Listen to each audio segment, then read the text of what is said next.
मज़ारे कैस पर जब रूह लैला एक दिन आई तो अरमानों के मुरझाए हुए कुछ फूल भी लाई। मेरे हम नफस मेरे हम नवा मुझे दोस्त बन के दगा न दे। त्यावेळेला स्वतः हरिहरन साहेबांनी त्याच्यावरती कमेंट केली. पण तरी सुद्धा मी आम्हाला विचारलं की आपल्या कार्यक्रमामध्ये एक USP म्हणतो ना की लोकांना आवडेल असं काय आहे. गझलच आली स्टेजवर आणि ती बसली आणि तिने तिची गोष्ट सांगितली. तर त्यांनी ती अशा प्रकारे केली, त्याला कॅप्शन असं दिलं की this singer turn this Bollywood number into a beautiful ghazal. तुमच्यामुळे माझं लग्न जमलं. कोणाला डेटवर घेऊन जायचं असेल तर असाच लिहू शकता. एकदम करेक्ट कार्यक्रम आहे, एकदम करेक्ट कार्यक्रम आहे. देशभक्तीवर पण गझल आहे हे मला इथे या कार्यक्रमातनच मला कळलंय. म्हणजे मी मराठी आहे मग येणारच टोन. सो इथे मला वाटलं की हा दिस इज अ प्रॉब्लेम. नमस्कार, तुम्हा सगळ्यांचं या एक स्पेशल पॉडकास्टमध्ये मी स्वागत करते. मी प्राची कोपरकर, को फाउंडर ऑफ अप मीडिया. यावर्षी दिवाळीच्या पूर्वसंध्येला म्हणजे 17 ऑक्टोबरला एक अतिशय दर्जेदार आणि एक वेगळी युनिक कॉन्सेप्ट असलेला कार्यक्रम ऐकायला मिळाला. तो म्हणजे एहसास, अ डिवाइन गझल एक्सपिरियन्स हा तो कार्यक्रम. आणि कार्यक्रम ऐकल्यानंतर या कार्यक्रमाबद्दल जाणून घ्यायची, यांच्या टीम मेंबर्सना भेटण्याची एक उत्सुकता लागून राहिली होती. आणि ती संधी आज आपल्याला इथे मिळालेली आहे.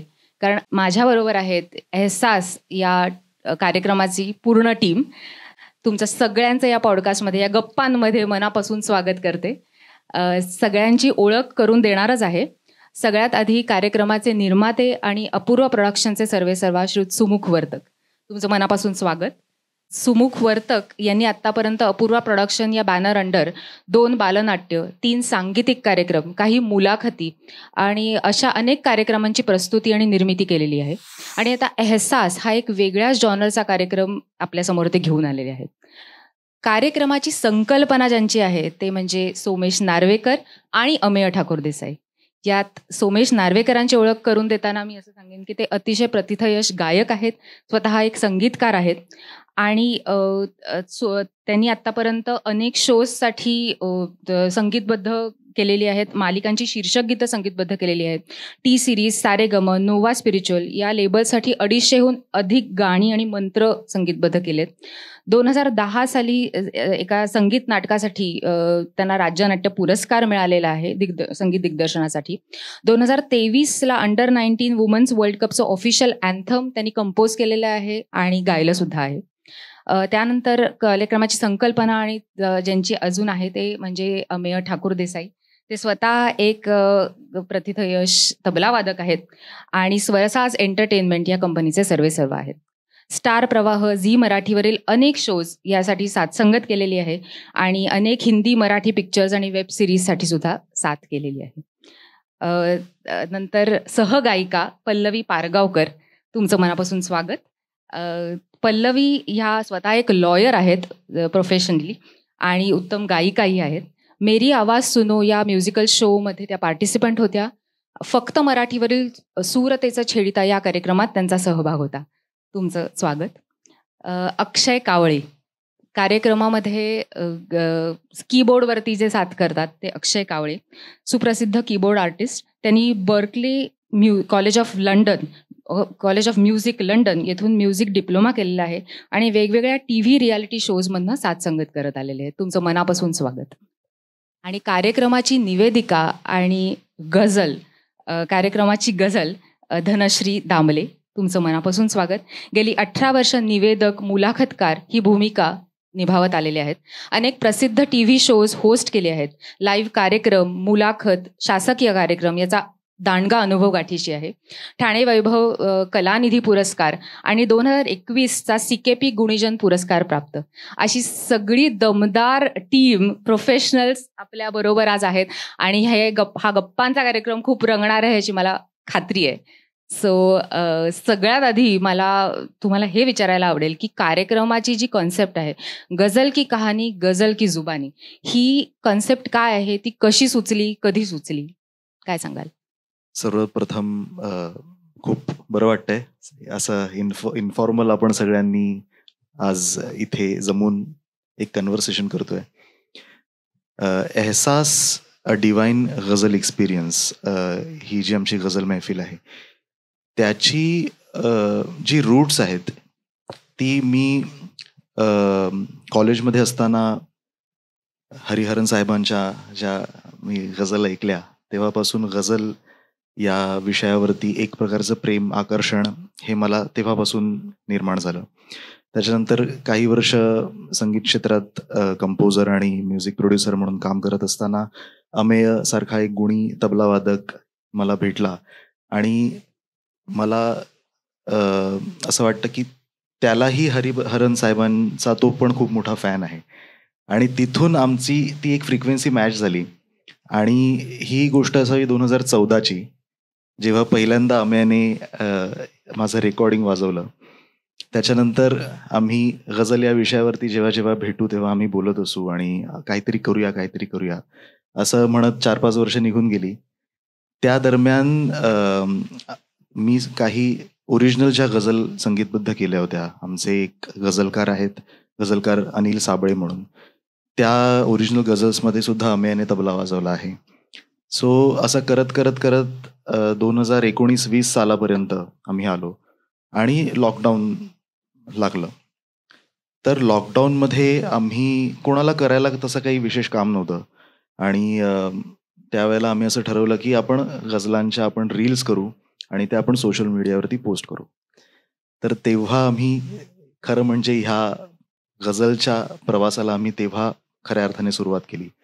आणि आम्हाला जो सगळ्यात मोठा जो बूस्ट मिळाला तो असा होता की आम्ही मरीज इश्क ही जी गझल आहे हरिहरन साहेबांची, त्याची आम्ही एक रील केली. त्याला एक वेगळ्या पद्धतीने ट्विक करून थोडंसं म्युझिक इम्प्रॉम्प्टू वाजवून अमेयाने फार कमाल त्याच्यामध्ये वाजवलं. तो ती गझल आम्ही फेसबुकवरती आणि इंस्टाग्रामवरती पोस्ट केली. ती गझल जेव्हा आम्ही तिकडे पोस्ट केली त्यावेळेला स्वतः हरिहरन साहेबांनी त्याच्यावरती कमेंट केली आणि त्यांनी त्या गझलला खूप अप्रिशिएट केलं. सो हा आमच्यासाठी खूप मोठा एक मोरल बूस्ट होता की आम्ही जे काहीतरी काम करतोय, आम्हाला जे आवडतंय ते स्वतः हरिहरन साहेबांनी चांगल्या पद्धतीने रिसीव्ह केलंय. सो तिथून मला असं वाटतं की एहसासच्या आत्तापर्यंत झालेल्या प्रवासाची ती कुठेतरी सुरुवात होती असं मला वाटलं. आणि त्याच्यानंतर हा कार्यक्रम करायचा असा खूप वर्ष डोक्यात होतं, पण असा कुठलाही कार्यक्रम जो थोडासा वेगळा आहे, युनिक आहे, ज्याचा रसिक वर्ग खूप जरी असला तरी तितका खूप नाहीये, असा हा एक संगीताचा एक प्रकार आहे गझल. तर अशा प्रकारचा कार्यक्रम जेव्हा एक सक्सेसफुली रन करायचा असेल त्याच्यासाठी आर्थिक पाठबळ लागतं. सो आम्ही खूप चांगले प्रोड्युसर आम्ही शोधत होतो आणि मला असं वाटतं इथून पुढचं अमेयाने सांगावं. बरोबर सोमेश, सगळ्यांचं मनापासून स्वागत या पॉडकास्टमध्ये. जसं तो म्हणाला की लॉकडाऊनमध्ये सुरुवात झाली आणि गझलवरती प्रेम होतंच कायम, म्हणजे कॉलेज डेजपासून गझलांच्या वेगळ्या वेगळ्या मैफिली बघत होतो. तसंच माझ्या तर घरी पण गझलांचं खूप प्रेम असल्यामुळे आम्ही घरी पण गझल रेग्युलर लावून ऐकायचो. त्यामुळे लहानपणापासून मेहदी हसन, गुलाम अलीजी, हरिहरन यांच्या खूप गझला ऐकल्या गेल्या होत्या. कॅसेट्सच्या काळापासूनच्या कॅसेट्स अजूनही माझ्याकडे काही आहेत त्या ठेवलेल्या. तर तेव्हापासूनचं प्रेम होतं. जेव्हा सोमेश आणि माझं ठरलं की आपण काहीतरी करूया हे म्हणण्यात पण आमची 5-6 वर्ष अशीच गेली की काहीतरी आपण या कार्यक्रमाचं करूया. लॉकडाऊनमध्ये रील व्हायरल होत आहेत म्हटल्यानंतर आम्ही लॉकडाऊनमध्ये व्हर्च्युअल प्रोग्राम केला ऑनलाईन, एक गझलचा, की ज्याच्यामध्ये मी आणि सोमेश दोघेच स्टुडिओत होतो आणि आम्ही साधारण 1-2-3 देशांमध्ये तो प्रोग्राम लाईव्ह केला युट्यूबवरनं. तर त्याला पण लोकांचा उत्तम रिस्पॉन्स आला. म्हणजे आम्हाला कळलं की एक बेसिक छोटीशी तिकीट अमाऊंट जरी आपण ठेवली ना तरी लोक ऑनलाईन तिकीटं काढून बघत होते. मग असं वाटलं की जर एवढ्या बेसिक सेटअपमध्ये जर कार्यक्रम करताना लोक रिस्पॉन्स करतायत तर मग हा एक चांगला थिएटर शो आपण का नाही करू शकत. म्हणून मग आम्ही निर्माता, म्हणजे निर्माता असणं हा एक कोणत्याही कार्यक्रमाचा कणा आहे. म्हणजे अगदीच. त्याच्याशिवाय कार्यक्रम उभा नाही राहू शकत. तर आता स्वरसाज एंटरटेनमेंट ही माझी संस्था आहे आणि मी गेली 6 वर्ष कार्यक्रम करतोय. पण ज्या दिवशी स्वरसाजचा पहिला कार्यक्रम गडकरी रंगायतनला केला, त्याच वेळी माझी आणि सुमुख वर्तक यांची ओळख झाली होती. अपूर्व प्रोडक्शन्सचे कार्यक्रम तो आधीपासून करतच होता. तर निर्माता हवाय म्हटल्यानंतर पहिला दरवाजा मी सुमुख वर्तकचा ठोठावला. हां, म्हणजे नक्षत्रमाला तर आम्ही पहिला कार्यक्रम केलाच होता, त्रिवेणी केला होता. बरोबर. त्यावेळी मला सुमुख दादाच्या आवाक्याचा पण अंदाज आला होता की त्यांनी जर ठरवलं कार्यक्रम मनावर घेऊन करायचा तर तो काय लेवलला नेऊन करू शकतो अगदी हे मला माहिती होतं. कारण म्हणजे इमॅजिन न केलेले होर्डिंग्स मी त्यावेळी माझ्या कार्यक्रमाचे बघितले आणि मीच घाबरायचो. अरे ह्या एवढा मोठा होर्डिंग लावून हा जाहिरात करतोय असं प्रेशर यायचं. बरोबर. तर जसा एहसास मोठा करायचा कार्यक्रम असं ठरलं तर मग आम्ही सुमुख वर्तकांकडे गेलो आणि रेस्ट. सो म्हणजे मला तेच म्हणायचंय की कन्सेप्ट चांगली असणं हे महत्वाचं आहेच, पण त्याला आर्थिक पाठबळ मिळालं तरच तो एक चांगला शो उभा राहतो. तर सुमुख, तुम्हाला मी असं विचारेन की कार्यक्रम अपूर्वा प्रोडक्शनच्या अंडर तुम्ही इतके दर्जेदार कार्यक्रम नेहमीच करत असता, पण एहसास हा कार्यक्रम प्रोड्यूस करावा असं का वाटलं? त्याच्या मागचं कारण? खरं सांगायचं अगदी तर ॲज यू राईटली सेड की 2 बालनाट्य आपण केली, काही सांगीतिक कार्यक्रमाची निर्मिती केली. According to me you won't believe की निर्मिती करण्यासाठी बरेच कॉल, मेसेजेस, मेल्स येतात. पण मी माझे स्वतःशी काही असे क्रायटेरियाज आहेत की कुठला शोज आपण निर्मिती करू शकतो. तर पहिली गोष्ट म्हणजे तुमची स्क्रिप्ट चांगली पाहिजे. म्हणजे असं नाही की आपण निर्मात्याकडे गेलो की हा चांगला आहे. प्रत्येक जो स्क्रिप्ट घेऊन येतो त्याला शेवटी प्रत्येकाचं बाळ चांगलंच वाटतं. त्या माझा त्याच्याबद्दल आक्षेप नाही आहे. पण शेवटी म्हणजे ॲक्च्युली म्हणजे शेवटी काय आहे की ते it should touch your heart. आणि गझल हा माझ्या खरंच जवळचा विषय आहे. म्हणजे मी गझल ऐकतो सुद्धा आणि मला खूप आवडतं. पण तरीसुद्धा मी आम्हाला विचारलं की आपल्या कार्यक्रमामध्ये एक USP म्हणतो ना की लोकांना आवडेल असं काय आहे. तर ॲज यू राईटली सेड की गझल की कहाणी गझल की जुबानी हा एक वेगळा काहीतरी कॉन्सेप्ट वाटला आणि आय फील की तो करावा. आणि दुसरं महत्त्वाचं की ॲज अमय ऑल्सो सेड की अमय आणि माझी ओळख बरीच जुनी आपली ओळख आहे. त्यामुळे त्याला माहिती आहे की एखादा प्रपोजल चांगलं घेऊन आलं, कारण ही नोज की मला नाही आवडलं तर मी नाही म्हणून तोंडावर सांगतो, पण आय ट्रस्ट हिम की तो जे घेऊन येईल ते चांगलं असेल.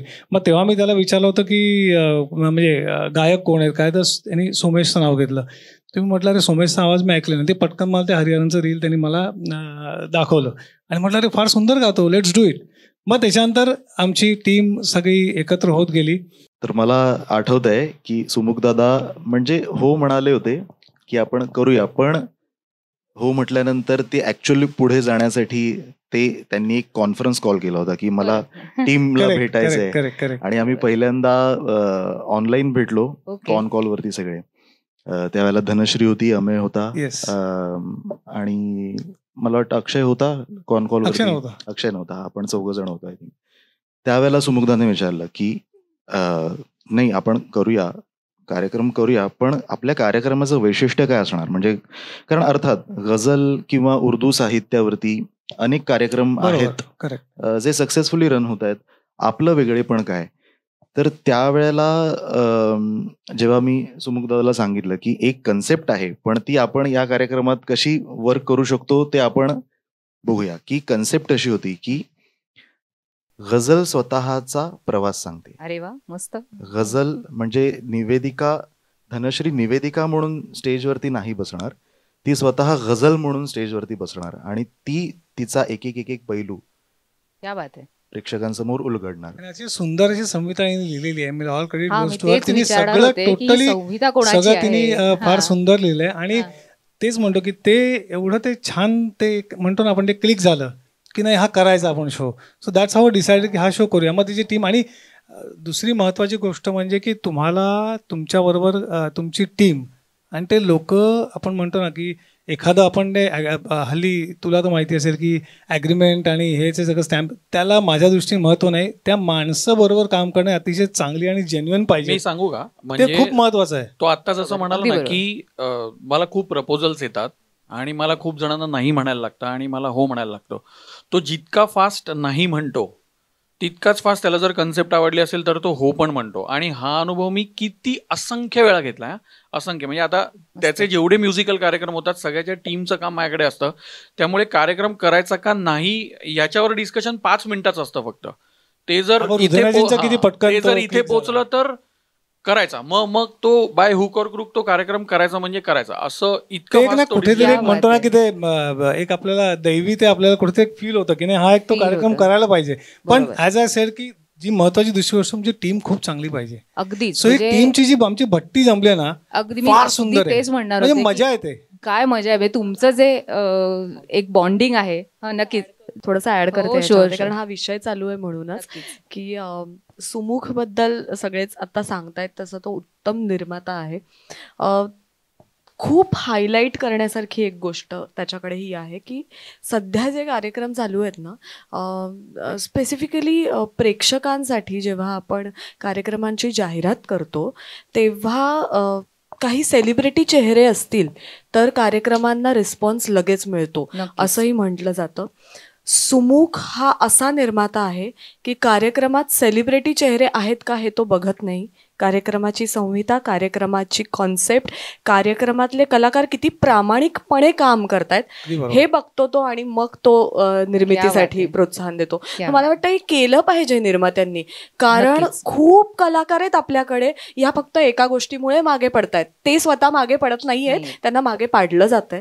तर मला वाटतं की जर प्रामाणिकपणे काम करणारे कलाकार हे सगळे आज इतकं प्रामाणिकपणे काम करतायत ना, तर फक्त सेलिब्रिटी चेहरे असं एक टॅग लावून उगाचच कार्यक्रमाची गर्दी कमी करण्यापेक्षा किंवा जास्त वाढवण्यापेक्षा प्रेक्षकांनी सुद्धा याचा विचार करावा की छान असेल कॉन्सेप्ट कार्यक्रमाची तर नक्की. खूप चांगला मुद्दा धनश्री तुम्ही मांडलात. पुन्हा मी एहसास या कार्यक्रमाकडे येते. मी आत्ता जसं आपण डिस्कस करतोय की कार्यक्रमाची स्पेशालिटी, त्याची कॉन्सेप्ट आहे, त्याचबरोबर त्याची संहिता, त्याची स्क्रिप्ट ही तितकी महत्वाची आहे. आय थिंक ही धनश्री तुम्ही लिहिलेली आहे, तर त्याबद्दल थोडंसं तुमच्याकडून ऐकून घ्यायला आवडेल. विषय जसा आहे की गझल, तर गझलला काय होतं ना की एकतर खूप ठराविक रसिक प्रेक्षक आहेत किंवा एक ठराविक प्रेक्षक वर्ग आहे गझल या संगीत किंवा काव्य प्रकाराला. त्यामुळे ज्यांना आवडते ती ऐकायला, ज्यांना ती समजते, त्यातले शब्द, त्याचा अर्थ ज्यांना समजतो ते प्रेक्षक येतातच, निश्चित येतात. पण एकूणच आमचा हा जो कार्यक्रम आहे, आणि जेव्हा सोमेशनी जसं मगाशी सांगितलं की त्याच्या डोक्यात एक कल्पना होती जी त्यांनी आमच्या सगळ्यांबरोबर शेअर केली की गझलच आली स्टेजवर आणि ती बसली आणि तिने तिची गोष्ट सांगितली, तर आणि लिहिताना सुद्धा हाच विचार होता की आजपर्यंत या संगीत आणि काव्य प्रकाराला ना खूप एक ठराविक प्रेक्षक वर्ग मिळाल्यामुळे मला जास्तीत जास्त प्रेक्षकांपर्यंत जर गझलची गोष्ट पोचवायची असेल तर मला संहिता लेखन करताना भाषा खूप सोपी वापरावी लागेल. अगदी खूप महत्वाचं आहे. तुला एक उदाहरण देते, म्हणजे मुख्तसर मुलाकात आहे असं आपण म्हणतो. तर मुलाकातचा अर्थ तुम्हाला कळला, मुलाखत किंवा भेट, बरोबर. पण मुख्तसर म्हणजे काय हे जर प्रेक्षकाला याचा अर्थच माहिती नसेल तर त्या शब्दांमधली गोडीच कळणार नाही. पुढे ती गझल कुठे जाते किंवा पुढे त्या गाण्यामध्ये काय विचार मांडलाय हे तो त्या शब्दामध्येच अडकून राहतो. पण मग गझल स्वतःची गोष्ट सांगताना ती कुठून आली, ती कोणत्या कोणत्या प्रदेशांमध्ये फिरली, तिच्या लहानपणीच्या गोष्टी, म्हणजे मी गझलला एक व्यक्तिमत्व देण्याचा प्रयत्न केला इथे की ती व्यक्ती म्हणून, जसं तुझी एक बालपणीची कथा असेल, तुझे काही पालक आणि तुझे नातेवाईक त्यांच्याबरोबर घडलेल्या काही आठवणी असतील, तसंच ही गझल म्हणून जर व्यक्ती आली तर तिचं काय असेल बरं, तिचं व्यक्तिमत्व काय असेल हे करण्याचा प्रयत्न केलाय. आणि हे खूप सगळ्यांच्या संमतीने अर्थात सोप्या भाषेत उलगडण्याचा प्रयत्न आम्ही याच्यासाठी करतोय की बराचसा प्रेक्षक वर्ग जो अजूनही या प्रकाराकडे वळत नाहीये तो वळावा आणि त्यांना साध्या भाषेत हा काव्य प्रकार रुचावा, यासाठी आमचा प्रयत्न. आणि या कार्यक्रमात मी हे पण ऐकलं की शेर, मतला, रदीफ, काफिया हे शब्दही कानावरती आले.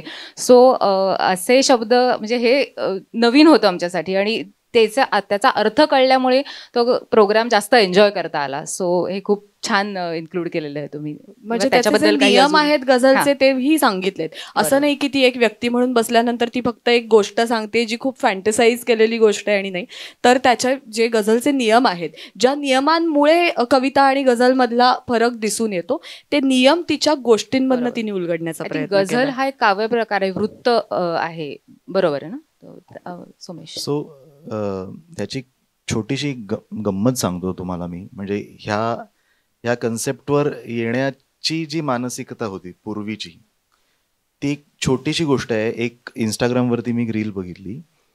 त्या रीलमध्ये एका कॉन्सर्टमध्ये एक गायक बसलाय, हार्मोनियम घेऊन बसलाय आणि तो एक बॉलिवूड सॉन्ग तो असा फुरसतमध्ये गायकी अंगाने असा तो गातोय आणि छान गायला तो. तर रील त्यांनी जे करत असतात व्हायरल, त्यांनी ती अशा प्रकारे केली, त्याला कॅप्शन असं दिलं की this singer turn this Bollywood number into a beautiful ghazal. So इथे मला वाटलं की हा दिस इज अ प्रॉब्लेम. कारण गझल नक्की काय आहे, आता ही जर माझ्या फीडवरती आली तर ती लाखो लोकांच्या फीडवरती ती रील गेलेली असेल, तर लाखो लोकांना, करोडो लोकांना काय वाटणार की अच्छा, म्हणजे कुठलाही टेक्स्ट असो, कुठलंही काव्य असो, कुठलेही लिरिक्स असो, आपण एका विशिष्ट प्रकारे ते गायले तर तो आपण गझल करू शकतो. तर ते तसं नाही. एखादी गझल म्हणजे त्या गझलकाराने गझल म्हणून लिहिली असेल तरच ती गझल असते. गझल हा एक संगीताचा प्रकार आहे, पण गझल हा एक काव्याचा प्रकार आहे. गझल हे एक वृत्त आहे, त्याचे काही नियम आहेत. पहिल्या ओळीला म्हणजे पहिल्या मिसराला मिसराए उला असं म्हणतात, दुसऱ्या मिसराला मिसराए सानी असं म्हणतात. ह्या दोन हे जेव्हा मिसरे एकत्र येतात तेव्हा एक शेर होतो आणि असे 4, 5 किंवा अधिक शेर एकत्र येऊन त्याची जेव्हा एक माळ येते त्याला गझल असं म्हणतात. क्या बात आहे. इतकं अभ्यासपूर्ण तुम्ही सगळं हे करताय, अशी दमदार टीम आहे, तर तुम्ही जरूर हा कार्यक्रम ऐकायला नक्की गेलं पाहिजे. पुढे वळते. ह्या कार्यक्रमात वेगवेगळ्या भावभावना म्हणजे प्रेम, विरह, प्रेमातील रुसवे फुगवे, देशभक्ती, या सगळ्या भावनांचं एक छान मिश्रण ऐकायला मिळालं. सो कुठल्या गझला निवडायच्या किंवा कुठल्या गझलकारांच्या गझला निवडायच्या ह्याबद्दल काही ठरवलं होतं का कार्यक्रम बसवताना? असं काही स्पेसिफिक होतं? याला जोडून जर तू विचारलंस ना की म्हणजे मगाशी एक वेगळेपण जसं झालं ना, तसा या टीमचं एक वेगळेपण असं आहे की कोणत्या गझल्स निवडायच्या याचा संपूर्ण जो काही निर्णय आहे ना, तो आम्ही कलेक्टिव्हली घेतो. आणि ते टीम तुमचं आणि रिफ्लेक्ट होतं. बरं, मला वाटतं की आमचं एक कुटुंब झालंय आता, एहसास फॅमिली झाली आहे आमची. त्यामुळे असं कधीच नसतं की सोमेश आणि पल्लवी गाणार आहेत त्याच्यामुळे ते दोघं त्यांची लिस्ट ठरवतील आणि ती वादकांबरोबर शेअर करतील आणि मग मला सांगतील की बाबा हे घेतलेलं आहे. असं कधीच होत नाहीये. म्हणजे आता आमचा एवढे कार्यक्रम झाल्यानंतर असं वाटतंय की प्रत्येकाने ठरवलंय. सोमेश, अमेय, अक्षय, आशुतोष आमचा गिटारवर असतो तर, किंवा पल्लवी, हे आम्ही सगळे ठरवतो. सुमुख स्वतःचे इनपुट्स देतो आणि प्रत्येक वेळेला कोणती गझल घ्यायची याचा कलेक्टिव्ह डिसिजन होतो. तर म्हणजे ह्या कार्यक्रमाचा एक गंमत अशी ना की सुमुखला जर तुम्ही फोन केला तर त्याची कॉलर ट्यून जगजीत सिंगची होशवालों को खबर क्या है, त्यामुळे बाय डिफॉल्ट आम्हाला ती गझल कंपल्सरी लागते आहे. आमच्या लिस्टमध्ये ती गझल आहे, ती आम्ही कधीच काढू नाही शकणार आहे. किती 110वा कार्यक्रम आला तरी ती गझल असणारच आहे. पण कसं आहे की सुरुवातीला आपण जो कार्यक्रम जो पहिला संयोगला केला होता तेव्हा आपण ठरवलं होतं की 90 मिनिटाचा एक कार्यक्रम करायचा. तेव्हा काही गझल्स आपण इन्क्लूड केल्या होत्या. पण त्याच्यानंतर जसे जसे कार्यक्रम वाढत गेले, आता हा आपला किती 9वा कार्यक्रम आहे, तर त्यावेळेला गझल ॲड ऑन पण आम्ही बरेच करत गेलो. बऱ्याच वेळेला लोकांची फरमाईश पण आम्हाला येते की तुम्ही ही गझल नाही घेतली, ती गझल नाही घेतली. मग त्यामुळे आम्ही थोडे ॲड ऑन्स करतो. त्यामुळे लोकांच्या फरमाईश पण घेतल्या जातात आणि गझल्स पण एक ॲड होतात. सर्वांच्या संमतीने आम्ही, कारण कसं आहे हिची संहिता हिची असल्यामुळे थोडं तिला बंधन पण आहे की असं नाही की आता गझल खूप आहेत, 200-500 गझल असतील, पण त्यातल्या कुठल्या घ्यायच्या, तिच्या संहितेला असं काय म्हणतात त्याला, it should go with parallel. त्यामुळे सगळ्याच गझल घेता येतात, पण मॅक्झिमम आम्ही इन्क्लूड करायचा प्रयत्न करतो. आणि नवीन लोकेशनला जेव्हा प्रोग्राम असतो तेव्हा एखादी गझल आपण नवीन एक ऍड करतोच. पण ह्या कार्यक्रमाचा काही असा स्पेसिफिक असा काही ऑडियन्स आहे का, की म्हणजे हिंदी गझला घेता, कुठल्या इतर भाषेतल्या गझला घेतला, कसं कसं आहे? हां, मगाचा पण जो प्रश्न होता तो थोडासा अनुत्तरित राहिला. तर गझल हे आम्ही जेव्हा त्याचं सॉंगचं सिलेक्शन करतो गझलचं, त्यावेळेला असा आमचा एक त्याच्यामध्ये मुद्दा असतो की गझलचं व्यक्तिमत्व जे it is a multi dimensional form. त्याच्यामध्ये अवखळ प्रेमही आहे, त्याच्यामध्ये इंटेन्स प्रेमही आहे, त्याच्यामध्ये विरहही आहे, त्याच्यामध्ये फक्त एक स्टेटमेंट आहे, त्याच्यामध्ये कैफियत आहे, त्याच्यामध्ये पॅथॉस आहे, त्याच्यामध्ये प्रार्थना पण आहे. म्हणजे ए खुदा रेत के सहरा को समंदर कर दे, या छलकती हुई आंखों को पत्थर कर दे. काय आहे? देवाला सांगितलंय, प्रार्थना आहे ती. ह्या सगळ्या डिमेन्शन्स कवर करू शकतील अशा वेगवेगळ्या गझला. व त्याच्यामध्ये असं पण आम्हाला करायला लागती, एकाच शायरच्या गझला येऊन उपयोग नाही, किंवा एकाच कंपोजरच्या, एकाच सिंगरच्या गझल येऊन उपयोग नाही. तर ह्या सगळ्या गोष्टी आम्ही लक्षात ठेवून एक आम्ही जो आमचा 15 गझलांचा एक तो सेट आहे, तसं आम्ही हे करण्याचा पॉप्युलर प्रयत्न गझला करतो. न घेता त्याच्या मागे हा हो. एक एवढा विचार आहे ह्याच्यामध्ये तुमचा, अजून हे एक वाखाणण्याजोगं आहे आहे. की ह्या सगळ्या बरोबर देशभक्तीपर गझल बर. जी स्वातंत्र्यवीर विनायक दामोदर सावरकरांनी लिहिलेली आहे. हो, जे माहितीच नव्हतं म्हणजे जे- नक्कीच. तर ती गझल आम्हाला सापडली थँक्स टू स्वातंत्र्यवीर सावरकर राष्ट्रीय स्मारक. माझ्या गुरु वर्षा भावे यांनी ती कंपोज केलेली आहे, आणि ती गझल ह्या कार्यक्रमामध्ये असलीच पाहिजे असा आमचा हेतू आहे. त्याच्यामुळे गझलचं एक व्यक्तिमत्व पूर्ण होतं. सावरकरांनी लिहिलं आहे कि मेरा है रक्त हिंदी, जात हिंदी, ठेठ हिंदी हूँ, यही मजहब, यही फिरका, यही है खानदा मेरा. क्या बात आहे. तर किती सुंदर आहे बघा. म्हणजे गझल ही फक्त काय म्हणतात त्याला, त्याचं रंजन हे फक्त त्याचा हेतू नाही आहे, त्याचं समाज प्रबोधन आणि आपल्या देशभक्तीपर भावना पण त्यांनी व्यक्त केलेल्या आहेत. त्याच्यासाठी त्यांनी हे गझल हे माध्यम वापरलं. त्यामुळे गझल ही सर्वसमावेशक आहे. आणि ह्या सगळ्या गोष्टी आय मस्ट मेन्शन की धनश्रीने खूप छान तिच्या संहितेमध्ये मेन्शन केलेल्या आहेत, आणि तिने परत एकदा मला तिला कॉंग्रॅच्युलेट करावं असं वाटतं की तिने इतकी सुंदर स्क्रिप्ट लिहिलेली आहे. मला वाटतं सोमेशने जे सांगितलंय आता, की जनरली लोकांना वाटतं गझल म्हणजे विरह किंवा प्रेम, बरोबर, या ह्या दोनच दोनच भावना. भावना आहेत. पण ह्याच्यामध्ये मलाही पहिल्यांदा देशभक्तीवर पण गझल आहे हे मला इथे या कार्यक्रमातनच मला कळलंय. सो मला वाटतं की एहसासमध्ये आम्ही प्रत्येक भावनांचा एहसास घेऊन येतो अरे वा. आणि त्या ऑडियन्स पर्यंत पोहोचवण्याचा प्रयत्न करतोय. मग ते हिंदीमध्ये असेल, उर्दू असेल, किंवा इव्हन मराठी असेल. तर I think that is the main USP of एहसास. आणि कित्येक वेळा कसं होतं की आपल्याला फरमाईश काही येतात पण ती गझल नसते. हो. म्हणजे ते गझल सारखी आपल्याला ती वाटते पण ती गझल नसते. त्यामुळे सुमेश, तू आय थिंक एका प्रोग्राममध्ये मेन्शन पण केलं होतंस की ॲक्च्युअल गझलचा जॉनर जे गझलच आपण घेतो, गझल सारखं वाटणारं गाणं नाही. किती वेळा असं होतं की चांगलं काव्य समोर येतं, लिहिलेलं असतं, मग ते सोमेशला पाठवतो, किंवा मी अजून मिलिंद जोशींशी बोलतो, कौशल इनामदारशी बोलतो, सलील कुलकर्णीला पाठवतो, आणि आम्ही व्हेरीफाय करतो की ही कोर गझल आहे का, वृत्तात, छंदात आणि त्याच्या ग्रामॅटिकली ती बसते का. जर ती गझल या प्रकारात बसत नसेल आणि गीत असेल आणि किती आवडीच असेल तरी आम्ही ते गाणं घ्यायचं टाळतो. पण गझल असेल तर आम्ही कसंही करून ते गाणं आपल्याला झलक का होईना पण ते कसं घेता येईल हे सुद्धा आम्ही बघतो. म्हणजे प्रयत्न असा आहे की कोर गझला त्याच्यातनं लोकांसमोर सादर व्हाव्यात आणि गझलाचा ऍक्च्युअल काव्य प्रकार काय आहे हे लोकांना कळावं. आतापर्यंत म्हटलं जसं 8 शो झाले, तर प्रत्येक शोमध्ये प्रत्येक तुम्हा कलाकारांना काही ना काहीतरी वेगळा अनुभव आलाच असेल. सो तुम्ही सगळ्यांनी तो एक आमच्याबरोबर शेअर करावा. अक्षय, तुमच्यापासून सुरू करते. नमस्कार. जेव्हा आमची पहिली सिटिंग झालेली एहसासची, तेव्हा सगळ्यात मोठं एक चॅलेंज माझ्या पुढे असं होतं की आपल्याला गझल म्हटलं की व्हायोलिन, सारंगी हे वाद्य ऐकायची सवय आहे. पण जेव्हा आम्ही स्टार्ट केलं, जेव्हा मला अमेयाचा पहिल्यांदा कॉल आलेला आणि तेव्हा सोमेश आणि मी फक्त एकमेकांबद्दल ऐकून होतो, एकत्र काम नव्हतं केलं. तर थँक्स टू अमेया ऑफकोर्स की ही सगळी भट्टी त्याने जमवली आहे सुमुख दादाच्या सहाय्याने.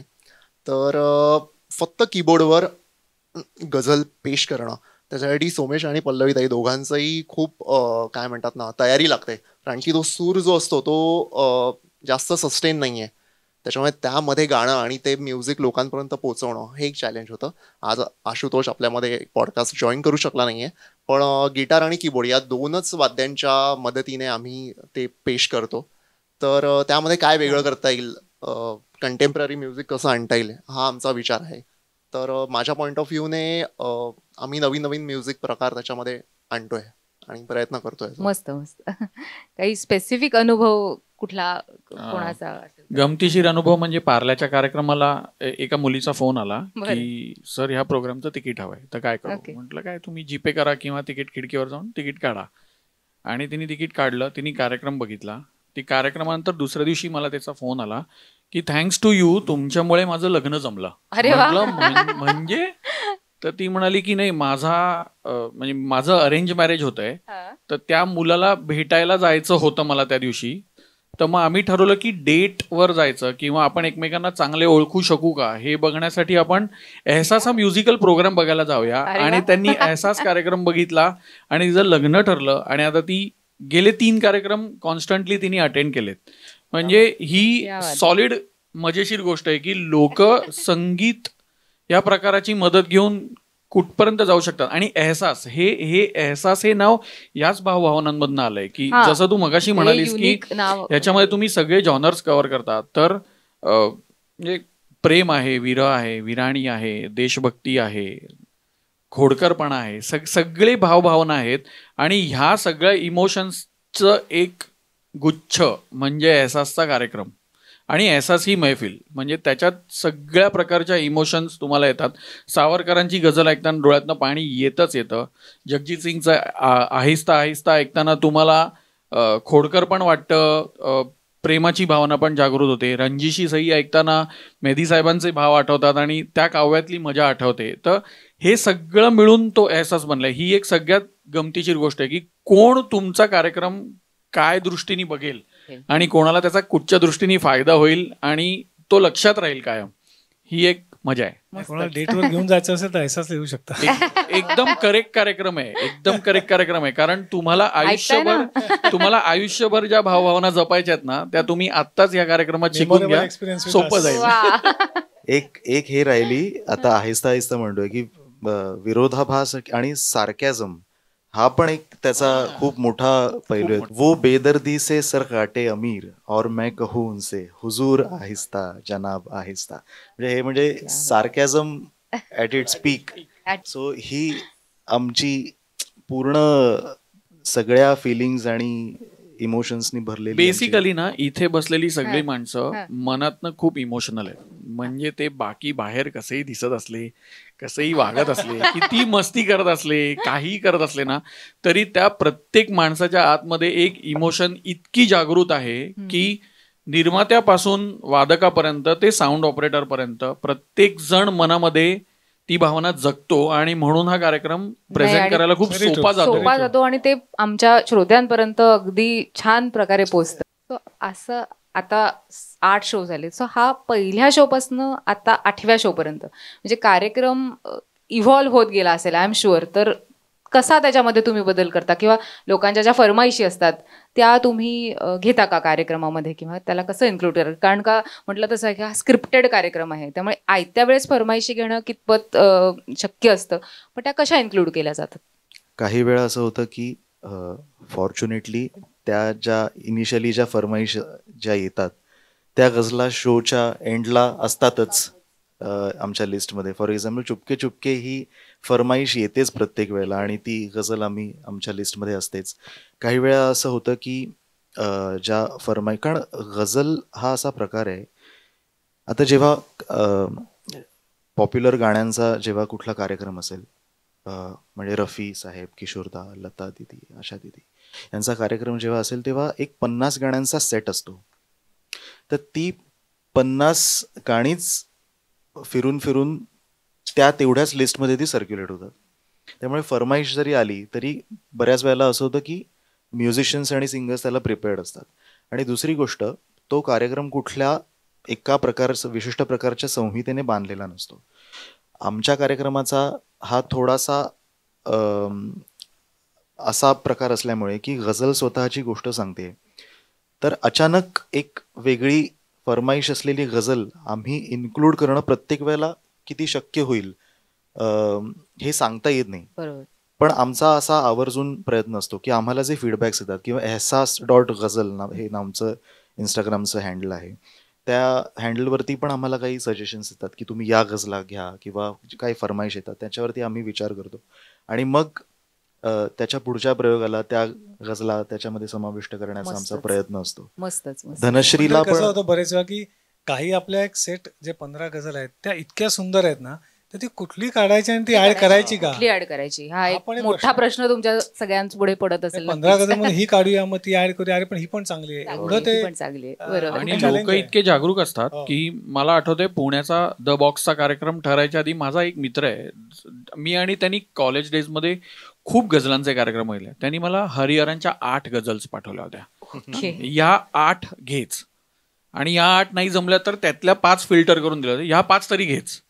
म्हटलं असं नाही करू शकत, म्हणजे लोक क्रेझी असतात गझल. गुगल पण करतात, अरे प्रोग्राम बघता बघता गुगल करतात. नाही, ह्याचं कारण पटकन सांगायचं. ह्याचं कारण असं आहे की जनरली आतापर्यंत आपण जे गझलचे कार्यक्रम बघतो ते जनरली जगजीत सिंगजीवर किंवा मेहदी हसन साहेबांवर, म्हणजे असं एक्सक्लुझिव्हली फक्त एका आर्टिस्टवरतीच गझलचे कार्यक्रम करतात. पण आम्ही शक्यतो म्हणजे इवन फिमेल गझल्स जे गातात, म्हणजे बेगम अख्तर आहेत किंवा फरीदा खानूम आहेत किंवा इक्बाल बानू आहेत, आता सगळ्यांचे तर आम्हाला घेता येत नाही, पण जितके पॉप्युलर आणि त्यांनी खूप काम केलंय अशा सगळ्या जे गझल्स आहेत आणि त्यांची जी गाणी आहेत, इवन फनकार जे आहेत किंवा इवन गझल सिंगर्स आहेत, सगळ्यांचेच म्हणजे जितकं आम्हाला देता येईल त्या एक टाईम लिमिटमध्ये आणि ऑफकोर्स आमच्या स्क्रिप्टमध्ये जितकं आम्हाला देता येईल तितका मी प्रयत्न करतोच. आणि इनफॅक्ट मला तर असं वाटतं की आम्हाला प्रत्येकाला इथे वाटतं की अरे अजून एक ऍड करायला पाहिजे पुढच्या कार्यक्रमाला, हे तर घेतलंच पाहिजे. म्हणजे मला इनफॅक्ट स्वतःला असं वाटतं की प्रत्येक वेळेस मी जेव्हा यांना भेटते असं वाटतं की ह्या वेळेस मी सांगते हा आपण हे घेऊया, पण मग ते परत लिस्टमध्ये बघते की अरे मग एक काहीतरी आपल्याला कट करावं लागेल, तेही करावं असं वाटत नाही आपल्याला. सो इट इज ऑलवेज त्याचे मेसेजेस ऐन वेळी बघत नाही. 90 मिनिटाचा कार्यक्रम आम्ही 120 मिनिटाचा करतो, असा 90 मिनिटाचा जाहीर करून 120 मिनिटाचा करतो, आणि गडकरी सारखा कार्यक्रम 2.25 तासाचा असेल तर पावणे 3 तासाचा. क्या बात आहे. खरंच म्हणजे खूप कठीण जातं आम्हाला. जसं आता मगाशी सोमेशनी सांगितलं की 15च गझल्स घ्यायच्या, हे आम्ही ठरवलंय ना सुरुवातीपासून. त्यामध्ये निर्मात्यांची एक गझल तर येतेच, ती फिक्स आहे. त्यामुळे आम्हाला 14 मध्येच बाकीचं काय काय फिरवावं लागतं. आणि मग दरवेळेला असं वाटतं की प्रत्येक शहरात जाताना तिथला ऑडियन्स वेगळा आहे, त्या ऑडियन्सची टेस्ट वेगळी आहे, चॉईस वेगळा आहे. त्याच्यामुळे खूप कठीण जातं की इथे आपण ही गझल घ्यायची का. पण मग आम्हाला असं वाटतं की कार्यक्रमाचा USP, जसं आता सांगितलं की स्वातंत्र्यवीर सावरकरांची गझल, ते ही जास्त कुठे सादर केली जात नाही. याच्यावर हातखंडा आता सोमेशचा आहे, खूप छान सादर होते, त्याला प्रेक्षकांचा खूप चांगला रिस्पॉन्स येतोय. तर त्यामुळे ना अशा गझल्स टाळताही येत नाहीत आणि मग आमचं खूप कठीण जातं सगळं निर्णय घेणं की नक्की काय करायचं. अजून एक गोष्ट मला ऍड ही करायची की आता आपण पॉडकास्टच्या माध्यमातून एहसास हा कार्यक्रम जास्तीत जास्त लोकांपर्यंत पोहोचवण्याचा प्रयत्न करतोय, पण त्याबरोबर ना हे सगळं आपलं आता मराठीतनं डिस्कशन चालू आहे. एहसास, आमच्या कार्यक्रमाचं टायटल आहे एहसास a divine ghazal experience as you explained earlier. तर ना लोकांना असं वाटतं, अजूनही समज असा आहे की आम्ही सगळे मराठी कलाकार आहोत. बरोबर, निर्माते सुद्धा मराठी आहेत, तर हा कार्यक्रम मराठी गझलांचा आहे का, असा एक जो सर्वसाधारण गैरसमज झालेला आहे, तो मला या माध्यमातून आता सांगायचंय की इथे आम्ही हिंदी गझल्स, उर्दू गझल्स आणि निवेदन सुद्धा हिंदी उर्दू मधलं आहे. त्यामुळे आमचा ऑडियन्स, टार्गेट ऑडियन्स तू Target विचारलास ना, audience तो मगाशी ग्लोबल विचारत आहे. कारण इथे वा. मराठी ही गझल म्हणजे ऐकवली जाते. त्याबरोबर जास्तीत जास्त म्हणजे मला वाटतं की 20% मराठी आणि बाकीच्या 80% या हिंदी, उर्दू अशा वेगवेगळ्या गझल्स आणि निवेदन पूर्णपणे हिंदीवर. क्या बरं, याच्यात गंमत म्हणजे सगळे मराठी म्हणताना पल्लवी मुळात बेंगाली आहे. अच्छा, ही नवीनच हा, माहिती आहे आज इथे पल्लवी आपल्याला समजते. बेंगाली गाणी सुद्धा अप्रतिम गाते. क्या बात आहे. पण पल्लवी तिचं मराठी इतकी छान बोलते, त्यामुळे सगळ्यांना असं वाटतं की ती मराठी आहे. त्यामुळे आपल्यात एक So कोणीतरी आहे मला, की हा, जो म्हणजे global पल्लवीला मला हे representation विचारायचं आहे. करतो. माझं जन्मभूमी कर्मभूमी महाराष्ट्राचं आहे. मराठीचं आहे. मराठी. ओके. म्हणजे तुम्ही बे उत्तम गायिका तर आहातच, म्हणजे पण सोमेश जसं मगाशी म्हणाले की गझल हा काव्य प्रकार खूप आवडीचा आहे त्यांच्या. तर तुमच्याही बाबतीत तसंच आहे का? आणि एहसाससाठी तयारी करताना काही विशेष तयारी, विशेश मेहनत हो, कशी नक्कीच. म्हणजे माझ्या घरात माझे आई बाबा दोघेही संगीतातच होते. सो माझं म्हणजे जन्मापासूनच राहतं मी म्हणेन की गाणं हेच माझ्या बरोबर नेहमीच राहिलेलं आहे. आणि म्हणजे माझ्या मैत्रिणी मला नेहमी सांगायच्या, अगं तुझ्या घरातनं सकाळी 6 वाजल्यापासून रात्रीचे 10-12 वाजेपर्यंत फक्त तानपुऱ्याचा किंवा हार्मोनियमचा आवाज येत राहतो. तुमच्या घरी म्हणजे बाकी काय तुम्ही असं भांडण होत नाही का वगैरे? मी म्हटलं नाही, आमच्याकडे सतत गाणं होतं. आणि त्यातून लहानपणापासून फक्त माझ्या कानावर गुलाम अली असतील किंवा मेहदी साहेबांच्या गझला असतील किंवा मदन मोहन, म्हणजे हे खूपच म्हणजे ह्याच्यावरच माझे संस्कार झालेले आहेत. नेक्स्ट मी असं म्हणेन की पुढच्या काळात जरी हे ऐकून मोठी झाले, कधी असं गाण्याचा अटेम्प्ट कधी केला नाही किंवा तसे काही असे संधी आले नाहीत असं मी म्हणेन. कारण गझलचं पण एक ठराविक ऑडियन्स आहे, ठराविक हे आहे. सो मधला आपला एक काळ होता जिथे फक्त रिमिक्सचाच काळ होता, तेव्हा गझल फारच म्हणजे कमी ऐकायची. ऐकली जायची. हो. तर त्याच्यानंतर ह्या परिवारात जेव्हा मला येता आलं, म्हणजे मला खरोखरच मी असं म्हणणार नाही की हे निर्माते आहेत किंवा हे वादक आहेत किंवा हा गायक आहे. म्हणजे दिस इज जस्ट अ फॅमिली. आणि ह्या फॅमिलीमध्ये म्हणजे प्रत्येक जण प्रत्येकाला सांभाळूनही घेतो, प्रत्येकाची आवड निवड पण ठेवतो आणि त्याच्यावर डिस्कशनही होतात व्यवस्थित. आणि सगळ्यात मला जे खूप भावलंय, जे मला सांगायचं, म्हणजे मी आभार प्रकट नाही करणार because then it becomes too formal. आणि आपण फॅमिली म्हटल्यानंतर आपण थँक्यू नाही म्हणत. पण खरोखरच म्हणजे आज मी ज्या ऑनेस्टीने मी बघते अक्षय किंवा आशुतोष किंवा इवन अमेय, हे जे म्हणजे वादकच आहेत ना, ते काय त्यांचं वाजवून जाऊ शकतात, पण तसं करत नाहीत. म्हणजे ते गाण्याला हे चांगलं वाटेल का, मग आपण हे करून बघूया का, हे जेव्हा मी बघते, सो इट रिअली मॅटर्स की तुमच्या बाजूला कोण बसलंय. त्याचं जर 100% असेल ना, तर you feel like giving 200%. So next every time I come on stage with them, मला इट इज माय रिस्पॉन्सिबिलिटी की ते जितकं मेहनत करतायत तितकंच मेहनत मी पण केलं पाहिजे. अगदी एकदम योग्य मुद्दा तू इथे आता म्हणलास. खरंच छान. आणि म्युझिशियन तू जसं विचारलास ना विशेष तयारी काय करायला लागते, तर अक्षय खूप चांगलं सांगू शकेल किंवा मी पण सांगू शकेल. ऍक्च्युली तुमच्यावर म्हणजे आता म्युझिशियन्स तुम्ही जे तिघ जण जी कमाल करताना स्टेजवर, ती खरंच म्हणजे अनुभवण्यासारखीच आहे. तुमची जी काय केमिस्ट्री आहे भन्नाट आहे ती. आणि ओरिजिनल म्हणजे गझल घेता, त्याच्यात काही म्युझिक पीसेस असतील तर ते ओरिजिनल तसेच्या तसे घेता की आय एम शुअर काहीतरी इम्प्रोव्हायझेशन त्याच्यात नक्कीच असतं आणि ते आम्हाला प्रचंड आवडतंय. सो नाही, मला दोघांकडनंही ऐकायचंय. आज आशुतोष नाही आहे तिथे, पण दोघंही सांगा. आम्ही ठरवून काही वाजवत नाही, आम्ही इम्प्रॉम्प्टू वाजवतो. कारण की असं अजिबातच वाटत नाही, पण ऐकताना फार मजा येते. आमची ऑफ फील्ड पण मैत्री तेवढीच चांगली आहे. आणि जसं मी म्हटलं की आम्ही एहसासच्या पहिल्या सिटिंगला जेव्हा भेटलेलो तेव्हा आम्ही सगळेजण ऑन पॉईंट होतो की आम्हाला हेच करायचं आहे. तो जो साऊंड होता आमचा एकत्रित सगळ्यांचा, तो आम्हाला हवा होता.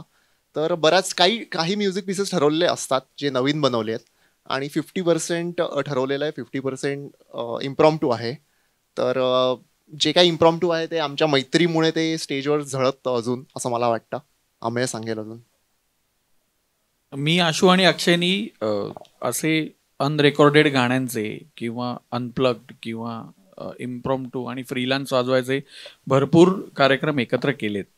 तर मुळात ही मैत्रीच सॉलिड आहे. म्हणजे आम्ही एकमेकांवर 10-12 वर्ष गेली ते कामं दिसतं करतोय. अगदी तू म्हणतोयस ते. त्यामुळे कोणताही प्रोग्राम म्हणजे तो कुठचीही कॉन्सेप्ट कुठचीही थीम असू दे, आला की आधी एक 4 माणसं असतात आपली पहिली, त्यांना फोन जातो ही तारीख अवेलेबल आहात का. ते 4 हो म्हणले ना की युश मग झालं, मग आता प्रोग्राम घ्यायला आपण मोकळे. तसं सेम झालं की सोमेश आणि मी बोलताना टीम काय करूया असं झाल्यानंतर पहिलं नाव अक्षयचं आलं, दुसरं नाव आशूचं आलं, मग निर्माता तर ठरलेलाच होता, निवेदिका ठरलेलीच होती, कारण धनश्री आणि मी गेली जवळजवळ 6-7 वर्ष आता एकत्र काम करतोय. माझ्या 90% कार्यक्रमांमध्ये ती निवेदन करते. तसंच सोमेश बरोबर झालं की त्याची 90% गाणी आता मी 2015 नंतरची जवळजवळ वाजवली आहेत रेकॉर्डिंगला. त्यामुळे ही मैत्री आधी आहे आणि ती मैत्री आपोआप रिफ्लेक्ट होते तुमच्या स्टेजवरच्या बिहेवियरमधनं. जसं तू म्हणालीस की विशेष काय करायला लागतं, तर विशेष हे असतं की सगळेच फ्रीलान्सर म्युझिशियन्स आहेत. म्हणजे पल्लवी वेगळे कार्यक्रम करते, धनश्री तर भलते मुलाखती घेते, पॉडकास्ट करत असते, ती आकाशवाणीवरती असते, ती दूरदर्शनला दिसते, मध्येच ती कुठच्या तरी शेअर मार्केटची मुलाखत घेताना दिसते, ट्रेडिंगची, ती कुठेही दिसते.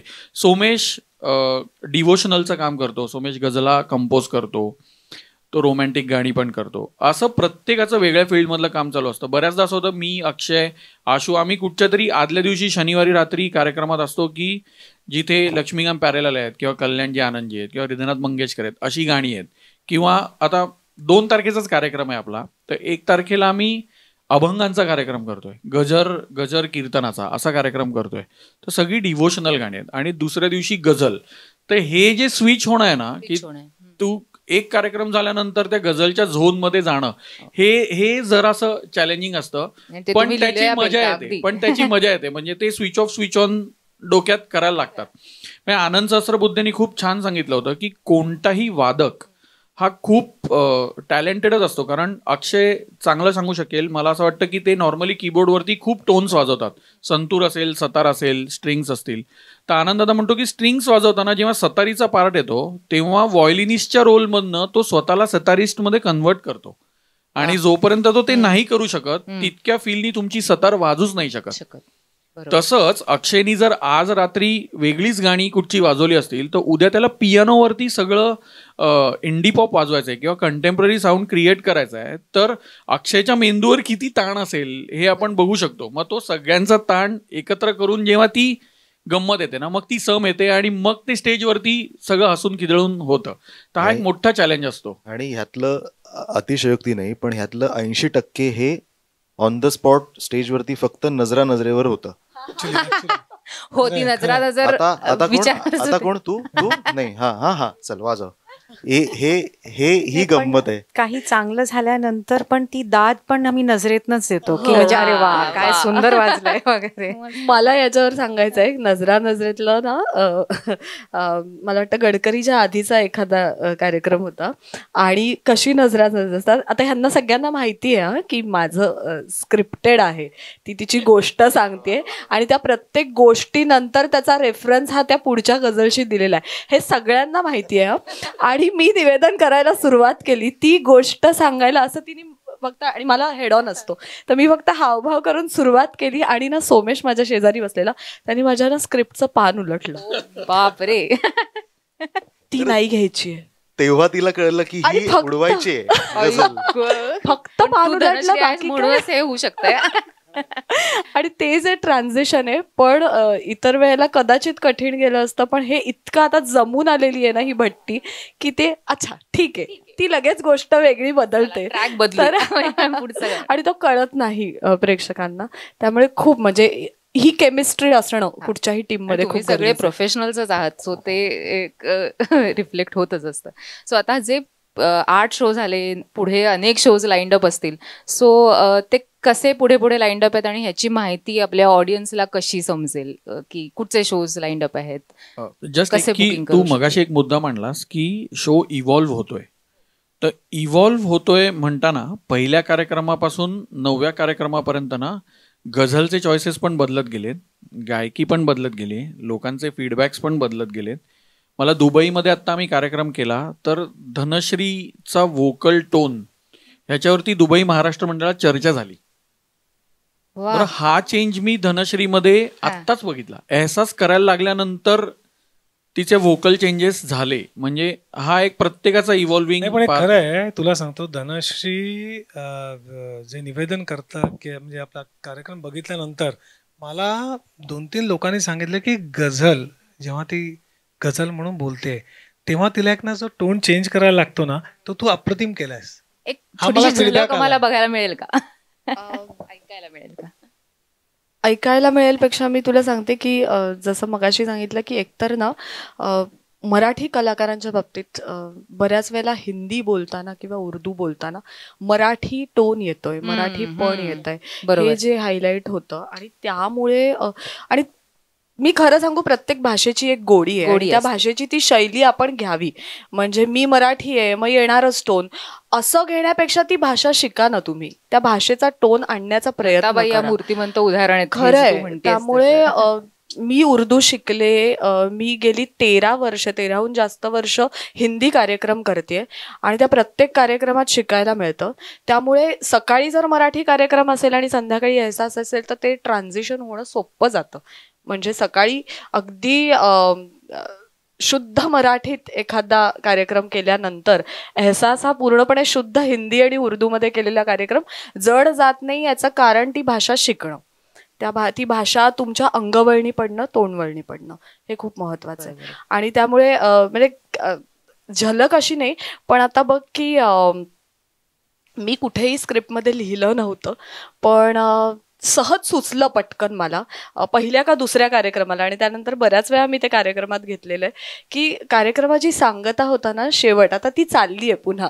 म्हणजे सगळं छान तिने गोष्ट सांगितली की आणि आता मला अजून बोलायचं आहे तुमच्याशी, पण मी आता निघतेय, तर मी काय देऊन तुम्हाला निघतेय हे सगळं ती सांगते.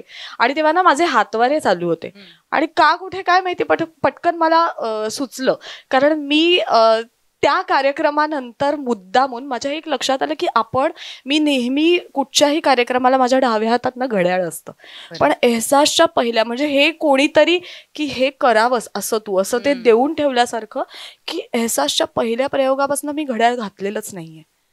आणि पहिल्या का दुसऱ्या कार्यक्रमाला, मला वाटतं दुसऱ्या काशीनाथ घाणेकरला कार्यक्रम होता, आणि तेव्हा ना घड्याळ नाहीये हातात आणि हातवारे करताना लक्षात आलं की हातात घड्याळ नाहीये. पटकन मला काहीतरी सुचलंय आणि मी हात फक्त असा केला, अक्सर मैं घड़ी नहीं पहनती क्योंकि मुझे पता है कि मेरे आने से ही वक्त कैसे गुजरता है आप सभी को. क्या बात, बखूबी अच्छा लगता है. क्या बात है. तर हे पटकन सुचलं. हे सुचण्यामागचं कारण तुम्ही भाषा जेव्हा शिकता तेव्हा त्यातले शब्द शिकता, मग अक्सर, बखूबी हे सगळं तुम्हाला पटकन येतं कधी, जेव्हा तुम्ही भाषा शिकता. मी हे अजून शिकतेय हळूहळू, पण असे चेंजेस बऱ्याच वेळा होतात. गाण्याच्या प्रोग्राम रिलेटेड पॉडकास्ट चाललाय आणि गाण्याची गझलेची झलक नाही मिळाली असं तर होऊ शकत नाही. सो ऑन डिमांड एक एक शेर सादर कराल.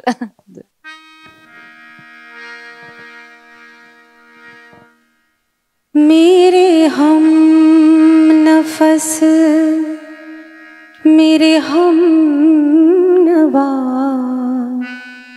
मुझे दोस्त बन के दगा न दे, मैं हूँ दर्द इश्क से जा बलब, मुझे जिंदगी की दुआ न दे मेरे हम नफस.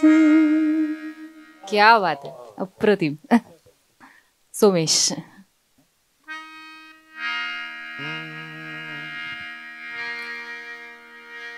मज़ारे कैस पर जब रूह लैला एक दिन आई, तो अरमानों के मुरझाए हुए कुछ फूल भी लाई. लगे जब फूल रखने तो कब्र से आवाज ये आई, चढ़ाना फूल जाने मन मगर आहिस्ता आहिस्ता. सरकती जाए है रुख से नकाब आहिस्ता आहिस्ता. क्या बात आहे. सो तुम्हाला सगळ्यांना पुढच्या शोसाठी मनापासून शुभेच्छा. असेच अनेक अनेक शोज होत राहोत ही सदिच्छा. आणि पुढचे शोज कसे लाईंड अप आहेत त्याच्याबद्दल पण थोडीशी आपल्या प्रेक्षकांना जरूर माहिती द्या. सर्वात आधी आमचं ehsas.ghazal हे इंस्टाग्रामचं पेज आहे. ते सगळ्यांनी फॉलो करायला विसरू नका. नक्की फॉलो करा. आम्ही सगळे आर्टिस्ट इन्क्लुडिंग आमचे निर्माते फेसबुक आणि इंस्टाग्रामवरती आहोत. अपूर्वा प्रोडक्शन्सचं इंस्टाग्रामचं पेज आहे, फेसबुक आहे, स्वरसाज एंटरटेनमेंटचं आहे. तुम्ही ते नक्की फॉलो करा. तिथे तुम्हाला आमच्या वेगळ्या वेगळ्या उपक्रमांची माहिती सतत मिळत राहील. ehsasचे कार्यक्रमांचे वेगळे वेगळे पोस्टर्स आणि नवीन नवीन डेट्स तिकडे येतील. तुमच्या आवडत्या गझला तुम्ही आम्हाला कळवू शकता, ज्या आम्ही प्रोग्राममध्ये नक्की घेऊ. कारण आत्ता आम्हाला ऑलरेडी DMs यायला सुरुवात झाली आहे. तर लाईनअप म्हणशील तर लवकरच आम्ही दुबईमध्ये हा कार्यक्रम करतो आहोत. काही बोलणी सुरू आहेत. तसंच इंदोर, नागपूर, मध्य प्रदेश आणि सांगली, सातारा ह्या भागांमध्येही कार्यक्रमांच्या तारखा लवकरच येतील. ऑलरेडी काही ठिकाणी बोलणी सुरू झालेली आहेत आणि प्रोग्रामवरती आम्ही काम करतोय. तर आणि अजून एक म्हणजे तुम्हाला कोणाला होम कॉन्सर्ट्स किंवा तुमच्या प्रायव्हेट तुमच्या स्वतःसाठी काही मैफिली म्हणून हा कार्यक्रम जर हवा असेल तरी तुम्ही आम्हाला कॉन्टॅक्ट करू शकता. आमच्या ehsasच्या पेजवरून सुद्धा कॉन्टॅक्ट करू शकता. फेसबुक किंवा इतर माध्यमाद्वारे पण आम्हाला तुम्ही गाठू शकता. आम्ही ehsas हा कार्यक्रम घेऊन नक्की येऊ. Thank you so much. तर कशी वाटली आजची गप्पांची मैफिल? आवडली असेल तर आम्हाला कमेंट्समध्ये जरूर कळवा. आणि ehsas a divine ghazal experience, जर हा एक्सपिरियन्स तुम्ही घेतला नसेल तर पुढच्या शोची तिकीट्स नक्की बुक करा. आणि आधी ऐकला असेल तरीसुद्धा पुन्हा पुन्हा या, कारण दरवेळी तुम्हाला काहीतरी नवीन एक्सपिरियन्स इथे मिळेल याची खात्री आहे. भेटूया पुढच्या शोमध्ये. धन्यवाद.